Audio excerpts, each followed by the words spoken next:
I'm Kendra Acker. I'm the President and CEO of Evangelical Community Hospital, and I'm here today to give you a tour of our Prime project. We're very excited to do this. Obviously, we're in the midst of a pandemic, and so we have to adapt how we're giving you a tour of this building today. But I think you'll find this extremely interesting and hopefully is as exciting as we do. Prime is a project that we started probably almost 3 years ago. It's taken us 2 years to construct this building, but it's the largest project in the hospital's history. It's a $72 million project. It adds about 112,000 square feet of new and renovated space to the building. It's larger than our facilities as far as height. It's 4 stories high as opposed to our 3-story current building. And the main part of this is it adds 88 new private rooms. Also, we wanted to be able to make sure that we could recruit and retain the best possible clinical staff that we could to this organization. And there's an incredible amount of community support that is evidenced through the Enhancing Evangelical Experience campaign. So we enjoy incredible community support, and I'm very excited to show the building today. We have all of our guest services on this floor. So we have our conference facility, we have our gift shop, our cafe, our meditation chapel. We also have infusion therapy services. We have our pre-admission care, and we have a registration area here. So it kind of encompasses a lot of things, but I think it is just a very attractive, open, bright, well-lit space. As I noted earlier, the hospital has embarked on a campaign to raise about $18 million from the community for this project called Enhancing the Evangelical Experience campaign. This wall honors the generosity of those who have donated to this building. First and foremost, there's been a campaign committee of volunteers who really steered the campaign throughout, and I want to acknowledge their real support of this project.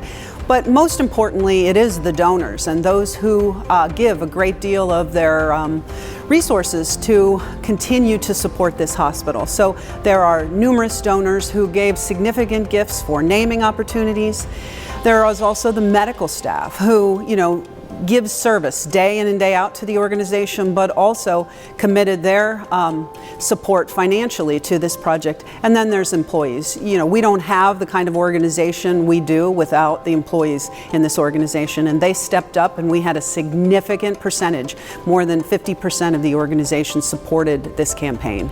So I'm very grateful for the support financially to help us make this dream kind of come true.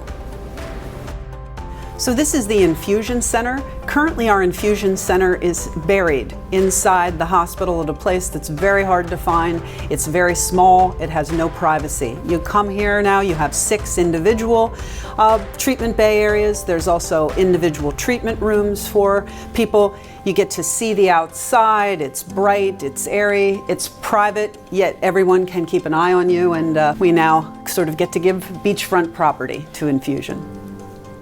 Individual rooms and bathrooms are really the heart of this entire project, and that is what you see here.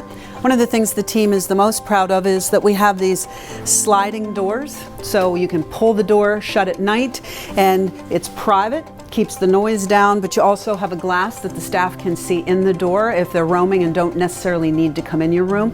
It also maximizes the space. There's no door swinging into the room and causing any kind of concerns. You're actually just optimizing the space of the room, and these are the first approved for code doors like this in the state. We hope to use these throughout the rest of the facility where it's appropriate. Patients need privacy. The way it is right now, you pull a curtain, divide between you and another patient, it just isn't private. This allows the privacy that you need. It also allows staff the space that they need in which to function. And it's also better infection control and prevention. You're not sharing a space with someone else.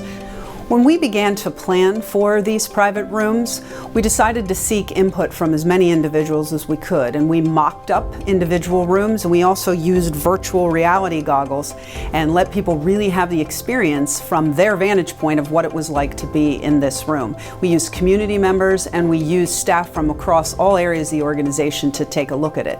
And we ended up with a project where you have 3 different zones in a room. So you have the staff area when you first come in and what they need.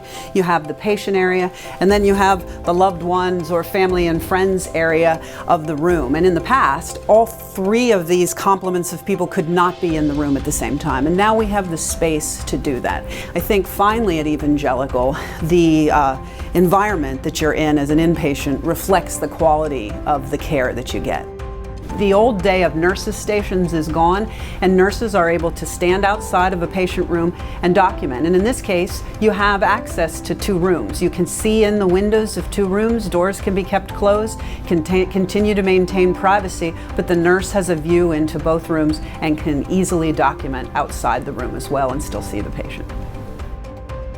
All the patient floors have a central documentation area, so anyone who needs to get onto a computer to document in the electronic health record can do so. It's a problem right now. Everybody is jockeying all the time to find a few computers, and now they won't have to worry about that. There's enough documentation space on each floor for anyone who needs to be documenting at any time.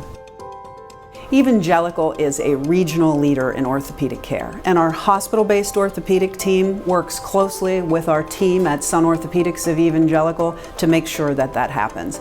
And this space is really reflective of the high level of orthopedic care that we give here at Evangelical. And so if an orthopedic patient comes here, for instance, a joint replacement patient, they would be placed here, be able to use this area for rehab and get ready to get back on with their day-to-day activities of life.